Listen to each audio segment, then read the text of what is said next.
আজকে সপ্তম দফার ভোট, তার 9টি কেন্দ্রে ভোট হচ্ছে। ঠিক একইভাবে ভোট হচ্ছে দক্ষিণ কলকাতাতেও। আর দক্ষিণ কলকাতার অন্তর্গত কসবা বিধানসভার 66 নম্বর ওয়ার্ডে নাকি ছাপ্পা ভোট হচ্ছে, এমনই অভিযোগ তুলছে দক্ষিণ কলকাতার বিজেপি প্রার্থী দেবশ্রী চৌধুরী।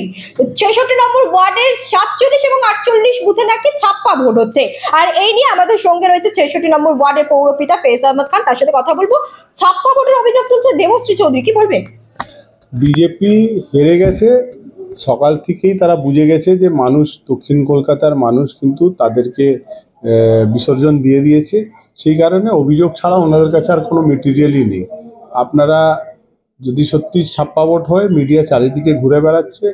আবার ইলেকশন কমিশনের ব্যবস্থা, ক্যামেরা আছে, সিআরপিএফ আছে, তাহলে ওনাদের নিজের ইলেকশন কমিশন ওনাদের নিজের 7 দফা ভোট করিয়ে বাংলাকে যেভাবে বদনাম করেছেন, তারপরে এখন সেন্ট্রাল ফোর্স নিয়ে এসেছেন, সব কিছু করার পরেও যদি ওনারা ছাপ্পা বলেন, তাহলে এখান থেকেই বোঝা যায় যে তারা কতটা ভয়ের মধ্যে আছে।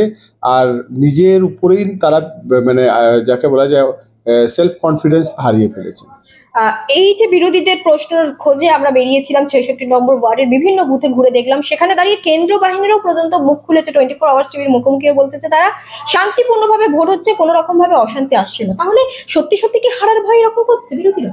সেটা তো নিজের মধ্যেই আপনি বলে দিচ্ছেন। সেন্ট্রাল ফোর্স আজকে তাদেরকে তৈনাত করা হয়েছে যে কোনো রকমের মানে অস্বস্তিকর ঘটনা না ঘটে, তার জন্যে তারা আছেন, তৈনাত আছেন।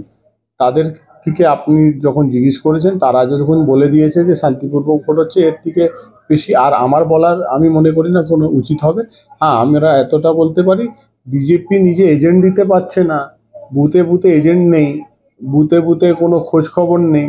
তাহলে যদি আগে থেকে যাকে বলা যায় মানে সন্তুলন হারিয়েছেন, 4 তারিখে যখন ফল বেরোবে তখন কি অভিযোগ করবেন, সে অভিযোগের যাকে বলা যায় একটা লগ বুক তৈরি করতে হবে। এই যে আপনি বলছেন বুথে এজেন্ট দিতে পারছে না বিজেপি, কিন্তু বিজেপিরা আবার দাবি করছে কিনা বুথে এজেন্ট বসতে দিচ্ছে না শাসক দল।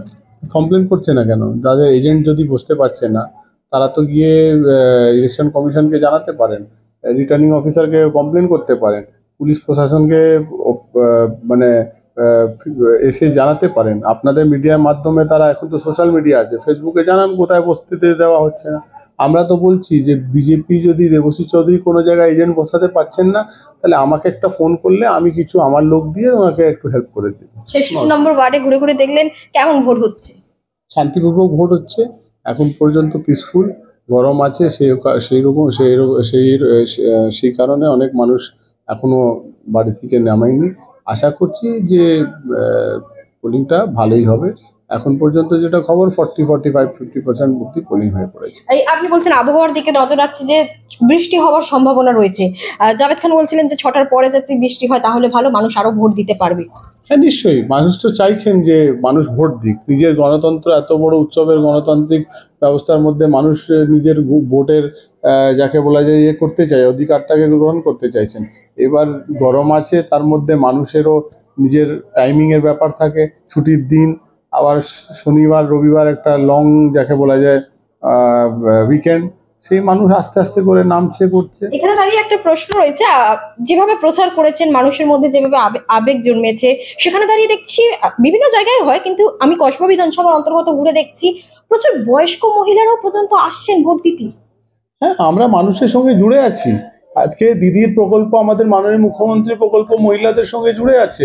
সেই লক্ষ্মী ভাণ্ডার হোক, সেই তরুণ যুবিকারা যারা আছেন, কন্যাশ্রী হোক, সেই স্টুডেন্ট ক্রেডিট কার্ড হোক, খাদ্যসাথী হোক, সাফল্য রকমের জায়গায় মানুষ মানবিক যে প্রকল্পগুলি আমাদের সরকার পশ্চিমবাংলার মানুষকে সেই অধিকারটা পাইয়ে দিচ্ছেন। মানুষকে তৃণমূলকে সাহার দেবে না? নিশ্চয়ই সাহার দেবে।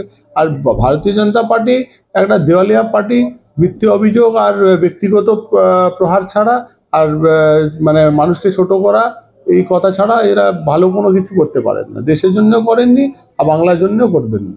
দক্ষিণ কলকাতার হার বুঝতে পেরেই এক প্রকারের দেবশ্রী চৌধুরী এরকম করে যাচ্ছে। সে হার জিত তো মানুষের হাতে আছে, আগে থেকে বলা এটা ঠিক হবে না। আমি মানুষের ম্যান্ডেটকে যাকে বলা যায় সালাম জানাই আর রেসপেক্ট করি। মানুষের ম্যান্ডেট 4 তারিখে বেরোবে। হ্যাঁ, আমরা গ্রাউন্ডে কাজ করেছি, আমরা কনফিডেন্ট আছি যে আমরা মানুষের পাশে ছিলাম বলে মানুষ আমাদেরকে নিজের আশীর্বাদ। বারংবার আপনাকে এবং কসবা বিধানসভাকেই কেন টার্গেট করছে দেবশ্রী চৌধুরী? ভয় পাচ্ছে কি এখান থেকে কি বেশি লিড পাবে বলে? দেখুন, আমি যখন জিতেছিলাম বিগত মিউনিসিপ্যাল ইলেকশনে ৬২,০০০ আমার লিড ছিল। তখন বিজেপির যারা উচ্চ নেতৃত্ব, সেই শুভেন্দু অধিকারী হোক, সেই আপনার বিজেপির প্রেসিডেন্ট হোক, ওনারা বলেছিলেন এত পপুলার ছেলে এত ভোটকে কিভাবে জিতে, হজম করতে পারেন না। তো ওনারা জানেন না যে একবার নাকি ফ্লুক হতে পারে, একবার নাকি মানে কোনো যাকে বলা যায় মানুষকে ভুল বুঝিয়ে ভোট নেওয়া যায় বা ভোট কিনে নেওয়া যায়, কিন্তু এত প্রমাণে ভোট কেউ লুট করতে পারে না। মানুষ আমাদের ভালোবাসে বলে মানুষ আমাদের ভোট দেয়। আর প্রথমবার আমি ৩২,০০০-এ জিতেছিলাম, তখনও হজম হয়নি। তারপরে আমি মালাদিকে ৪০,০০০-এর লিডে জিতিয়েছিলাম, তখন তো সেন্ট্রাল ফোর্স ছিল।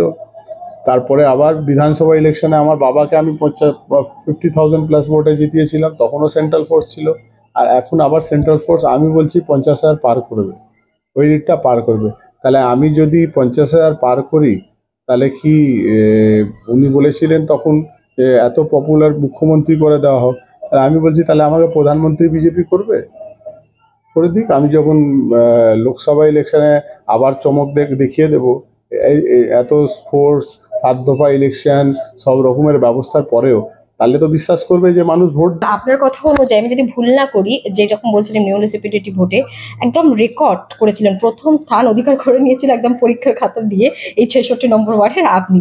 সেখানে দাঁড়িয়ে বিরোধী দলনেতা যখন এসেছিলেন শুভেন্দু অধিকারী, সেখানেও তার মুখে, একটা বিরোধী দলনেতার মুখেও 66 নম্বর ওয়ার্ডের কাউন্সিলর নিয়ে কথোপকথন করা হয়েছিল। সেখানে দাঁড়িয়ে 66 নম্বর ওয়ার্ডকে এখনো পর্যন্ত দেবশ্রী চৌধুরী এতটা ভয় পাচ্ছে বলে এইগুলো করে দেয়। আমি বলবো না ভয় পাচ্ছে। হ্যাঁ, তারা আগে থেকেই জানে যে এখানে তাদের দাল গলবে না। তারা বুঝে গেছেন যে শক্ত মাটি, তৃণমূলের শক্ত মাটি ৬৬ নম্বর ওয়ার্ড, সেই কারণে আগে থেকে অবল তবল বলে বেড়াচ্ছেন। সে অবল তবল বললে তো হবে না, মানুষকে ভালোবাসা দিলে মানুষ ভালোবাসা দেয়, আর অবল তবল বললে মানুষ, গণতন্ত্রই শেষ কথা। কে কি, কে সত্যি, কে মিথ্যে, মানুষের আগে ৪ তারিখে যখন মানুষের রায় বেরোবে, সব মানুষ ক্লারিফাই করে দেবে, তারপরে আর অভিযোগের জায়গা থাকবে না। এক প্রকার জবাব পেতে চলেছে বিরোধীরা ৪ তারিখ।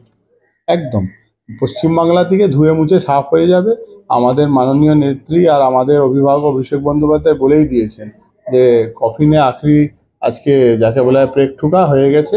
দক্ষিণ কলকাতা, উত্তর কলকাতা দুটো সিটি কিন্তু বিজেপি ধুয়ে মুছে সাফ পরিষ্কার করে দেবে কলকাতার মানুষ। একদম শেষ প্রশ্ন, একটা প্রশ্ন জানতে ইচ্ছে হচ্ছে, আজকে যেহেতু শেষ দফা আর 3টে দিনের পরেই ভোট গণনা, 42টা আসনে কটা আসন পেতে চলেছে তৃণমূল? দেখুন, আমরা তো আমাদের দলের তো ডাকছি 42-এর মধ্যে 42 আমরা যদি বের করতে পারি, কিন্তু গণতন্ত্র, মানুষের বিভিন্ন রকমের মানুষের নিজের চিন্তা ভাবনা থাকে। আমাদের চেষ্টা রয়েছে 42-এর মধ্যে 42টা, তার মধ্যে মানুষ যত বেশি করে আমাদের আশীর্বাদ করবেন আমরা তার মধ্যে স্যাটিসফাইড আছি। একদমই আমরা কথা বললাম কিন্তু 66 নম্বর ওয়ার্ডের পৌরপিতা ফেজ আহমদ খানের সঙ্গে, কারণ এই দক্ষিণ কলকাতার বিজেপি প্রার্থী দেবশ্রী চৌধুরী একের পর এক অভিযোগ তুলে যাচ্ছে এই কসবা বিধানসভার অন্তর্গত 66 নম্বর ওয়ার্ডকে কেন্দ্র করে। আর সেখানে দাঁড়িয়ে প্রশ্ন উঠছিল, মানুষের কাছে আমরা জবাব চেয়েছিলাম, মানুষ বলছে শান্তিপূর্ণভাবে ভোট হচ্ছে। শুধু মানুষ নয়, রাজ্য পুলিশ থেকে শুরু করে কেন্দ্র বাহিনীরাও কিন্তু আমাদের 24 আওয়ার্স টিভির মুখোমুখি হয়ে বলেছেন যে শান্তিপূর্ণভাবে ভোট হচ্ছে। তাহলে প্রশ্ন, বিরোধীরা কোথাও কি ভয় পেয়ে গিয়ে এরকম প্রশ্ন তুলছে বা এরকম অভিযোগ তুলছে? আর তার পরিপ্রেক্ষিতে আমরা কথা বললাম এবং তারা সকলে একটা কথাই বলছে, 4 তারিখ তারা জবাব পাবে। আর 4 তারিখের অপেক্ষায় কি হতে চলেছে সেটা জানতে অবশ্যই চোখ রাখতে হবে 24 আওয়ার্স টিভির পর্দায়। কলকাতা থেকে ক্যামেরায় নিখিলের সাথে ঋতুপর্ণা পাত্র, রিপোর্ট 24 আওয়ার্স টিভি।